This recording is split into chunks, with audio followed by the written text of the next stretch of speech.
Dans ces temples, on retrouve uniquement les fidèles âgés de 40 ans et au-delà. Nous sommes à l'église du plein évangile Ebenezer Yeshua Naweza. Face à cette catégorie de personnes, le prophète Serge Numbi donne les raisons de cette inspiration spirituelle. Il y a des choses qu'il avait précédées, qui a détruit le nombre d'années. Mais devant lui, il y a encore la vie. S'il y a la sorcellerie, s'il y a la magie, s'il y a les paroles qui l'ont précédé, alors aujourd'hui, au nom de Jésus, je retiens devant vous. Le Dieu qui m'a appelé, il est puissant, il est capable, l'homme de l'éternel, je l'attaque avec mon Dieu. Et lui, il sera dans la protection, c'est la sous-ouverture, c'est la sous-protection,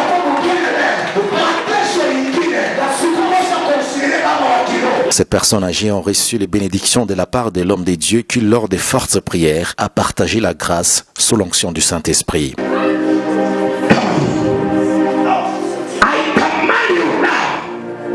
Avant ces rendez-vous spirituels, le berger de l'église du plein évangile Ebenezer avait déjà organisé 2 rencontres avec différentes catégories de fidèles âgés de 30 à 37 ans et une autre réunion spirituelle avec le fidèle de 0 à 29 ans. Donc de 40 au-delà est une période de stabilité, de discipline, de précision, d'ordre dans la vie, afin de jouir de tout ce que Dieu nous a donné. C'est une période de jouissance où personne ne peut pas mourir précocement.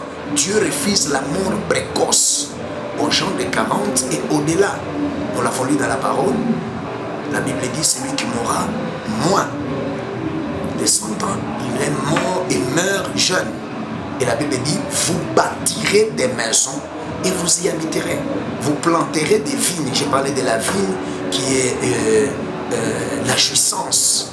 Devait jouir celui qui a sa fiancée, il ne peut pas aller à la guerre. Donc l'âge de 40 et remonter, c'est une période de discipline, de consécration, discipline dans tous les domaines. C'est dans ce sens-là nous parlons du combat, l'âge de combat. Donc nous devons combattre et lutter afin de ne pas tomber dans les pièges de Satan, dans la discipline et dans l'ordre, et jouir de ce que Dieu nous a donné.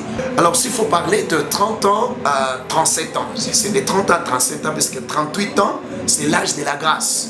Si vous lisez dans Jean chapitre 5, vous allez vous rendre compte que cet homme de 38 ans a trouvé grâce. Au lieu d'aller chercher le Seigneur est venu le suivre. 39 ans, c'est l'âge du combat.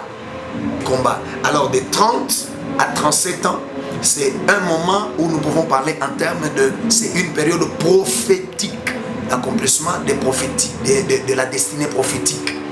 Jésus-Christ a commencé son ministère à 30 ans. Joseph est devenu gouverneur à l'âge de 30 ans. Et c'est à l'âge de 30 ans qu'Adam a eu son premier fils. C'est à l'âge de 30 ans. 30 ans, c'est une période prophétique où et les païens et les chrétiens doivent jouir de leur destinée prophétique. En bref, il faut combattre afin de jouir de la destinée prophétique. La destinée prophétique, c'est ce que nous sommes, que les autres ne peuvent pas découvrir, qui est en dehors de la destinée naturelle. Pour retenir de 0 à 29 ans, je vais commencer beaucoup plus de 17 ans. L'âge de la vision.